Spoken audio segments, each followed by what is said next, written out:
আসসালামু আলাইকুম কাকা। ওয়ালাইকুম আসসালাম বাবা। ভালো আছেন আপনি? আর ভালো বাবা। শুনছি নাকি আপনি অনেক অসুস্থ। হ্যাঁ বাবা, মেলা অসুস্থ একটু জোরে কথা বলেন।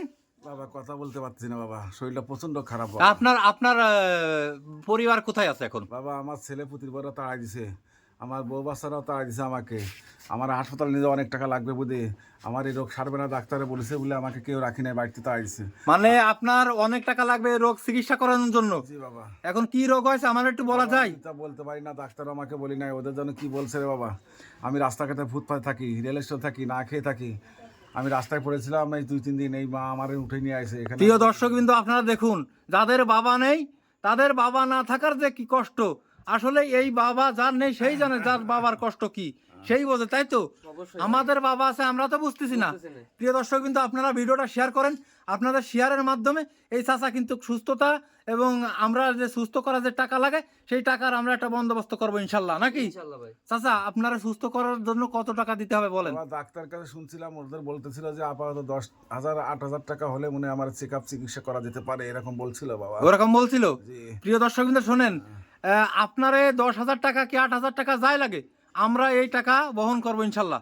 জি বাবা। আপনি আপনি একটা কথা বলেন, আপনার ছেলে সন্তান আছে, সেই ছেলে সন্তান কি আসবে এখন ফোন দিলে? না বাবা, ওরা আমাকে তো যদি আসবেই তাহলে ওরা ঘর পাল্টাইছে আমার তারাই দিয়ে, ওরা সবাই পালাইছে, অন্য জায়গায় বাসা বাড়া নিয়ে থাকে বাবা। মানে অন্য জায়গায় থাকে, আপনার রোগ হয়েছে বলে আপনারা এই ঘর থেকে বের হইতেছে। জি বাবা। প্রিয় দর্শক বিন্দু আপনারা যে সামান্য 8-10 হাজার টাকার সন্তানরা দিতে পারতেছে না। মানে একটা সন্তান রে ছোটবেলা থেকে মানুষ করতে যে কত হাজার টাকা, টাকা বড় কথা না, কত পরিশ্রম।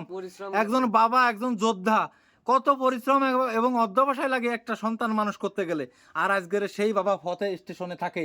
প্রিয় দর্শক বিন্দু দেখতে পাচ্ছি না বাবা। শোনেন, আর একটু কষ্ট করেন। কষ্ট করে বসেন। তামিম, চাচারে 5,000 টাকা দাও তো, দাও 5,000 টাকা দাও, আপাতত যাই ভর্তি হোক, আর তারপরে আমরা হসপিটালে যাব, যাই যা লাগে আমরা ইনশাল্লাহ তার দেবো। ওখান থেকে 5,000 টাকা দাও। আমার নিজের সন্তানরা তাড়াই দিছে বাবা। আপনারা আমার এই যে সাহায্য করছেন, আল্লাহ দেন। আপনাকে ভালো করবে। টাকা গোনেন, টাকাটা গোনেন, দেখি টাকা গুনতে পারেন তো আপনি, দেখেন। বাবা, আমার নিজের ছেলেরা বাবা, আমি গুনতে আপনি কি পারবো না। খুশি? আপনি খুশি? আমি খুব খুশি, আমার নিজের ছেলে আমার তাড়াই দিছে বাবা। আপনারা কারা চিনি না, আপনারা যে একজন গরিব, একজন অসুস্থ লোকের পাশে দাঁড়াইছেন বাবা, আল্লাহ যেন আপনাদের হায়াত দরাজ করুক, আল্লাহ আপনাদের বেহেশত নাজিল করুক, আল্লাহ যেন আপনাদের তৌফিক দিয়ে আরো যেন মানুষকে এরকম সহযোগিতা করতে পারেন বাবা। আমি খুব খুশি হয়েছি বাবা, আমার আর কষ্টের আর। থাক থাক, কান্না করেন না চাচা, শোনেন, কান্না করেন না, শোনেন। আল্লাহ দেখবে নাকি? জি বাবা। রিজিকের মালিক কে? নিজেকে মারলে আল্লাহ বাবা, সুস্থতা দান করার মালিক কে? সব মালিক সে আল্লাহ। যদি সেই মালিক হয় সেই মালিকের উপর ভরসা রাখেন, সুস্থ হয়ে যাবে না? শিলা করেছে বাবা, আল্লাহ আপনাদের মাধ্যমে আমাকে চিকিৎসা সহযোগিতা করেছে আল্লাহ। আমরা শুনছি প্রিয় দর্শক বিন্দু, একজন মুরব্বী তার ছেলে কিন্তু তাকে বের করে দেয়, এখানে একজন ভিকটিম তাকে নিয়ে আসে কিন্তু তার বারান্দায় আশ্রয় দিছে। এখন আমরা তার চিকিৎসার ব্যবস্থা করব ইনশাল্লাহ। যে যেখান থেকে ভিডিও দেখছেন ভিডিওটা বেশি করে শেয়ার করেন, তাহলে আপনারাও এই চাচার, এই একজন বাবার সুস্থতার জন্য আপনারা শরিক হবেন, নাকি? প্রিয় দর্শক কিন্তু একটা শেয়ারের জন্য আপনারা শরিক হয়ে যাবেন। আমি কথা দিচ্ছি এই পুণ্যের কাজে যে যে সব হবে যেন আপনারাও পাবেন।